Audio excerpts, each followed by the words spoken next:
నిత్యము ఉండే సింహాసనం, శాశ్వత సింహాసనం. కొన్ని సింహాసనాలు కొంతకాలం ఉంటే తర్వాత గతించిపోతాయేమో, అధికారాలు కొంతకాలం ఉంటే గతించిపోతాయి, కానీ దేవుడు అలాంటి వాడు కదా. ఆయన నిత్యము ఉండువాడు. God is eternal. ఆయన నిత్యముండే దేవుడు కాబట్టి ఆయనకి సంబంధించినవన్నీ కూడా నిత్యమైనవిగానే ఉంటాయి. Praise the Lord. ఈరోజు బహుశా నీ జీవితంలో ఏదో కోల్పోతున్నానన్న భయం నీలో ఉందేమో, ఏదో కోల్పోతున్నానన్న బాధ నీలో ఉందేమో. నిత్యుడైన దేవుని దగ్గర నువ్వు రాగలిగితే ఆయన ఇచ్చే ఆశీర్వాదాలు శాశ్వత కాలం ఉంటాయి. నీ తరతరాలని దేవుడు దీవిస్తాడు, ఆయన ఆశీర్వదిస్తాడు. ఆయన సింహాసనాసీనుడని గుర్తించి ఆయన నీ హృదయంలో చేర్చుకోగలిగితే ఖచ్చితంగా అద్భుతాలు చూస్తావు. ఈరోజు ఈ వాగ్దానాన్ని క్లెయిమ్ చేసుకుని ప్రభువును స్తుతించండి. మీ జీవితంలో గొప్ప కార్యాలు జరుగును గాక.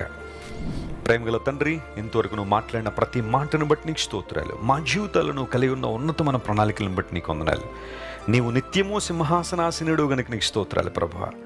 మనుషుల సింహాసనాలు కొంతకాలం ఉంటే తర్వాత గతించిపోతాయి, కానీ నీ సింహాసనం శాశ్వతమైంది కనుక నీకు వందనాలు. మా ప్రియులు ఎంతమంది అయితే ఈరోజు వాగ్దాన సందేశాన్ని ఆయా దేశాల నుంచి, ఆయా రాష్ట్రాల నుంచి, ఆయా ప్రాంతాల నుండి వింటున్నారో వారందరినీ మీరు ముట్టండి, దర్శించండి. నువ్వు అత్యున్నతుడు గనుక మమ్మల్ని కూడా ఉన్నతమైన స్థలాల్లో నిలబెట్టే దేవుడు గనుక నీకు స్తోత్రాలు. వారి కుటుంబాలను దీవించండి, బిడ్డలను ఆశీర్వదించండి. ఏదైతే నీ సన్నిధిలో ప్రార్థిస్తున్నారో ప్రతి ప్రార్థనకు జవాబునివ్వండి. ఘనత మహిమ నీకే చెల్లిస్తూ యేసు నామం పేరిట అడిగి వేడుకొనిచున్నాం తండ్రి. Amen, amen. God bless you dear friends. Have a wonderful day.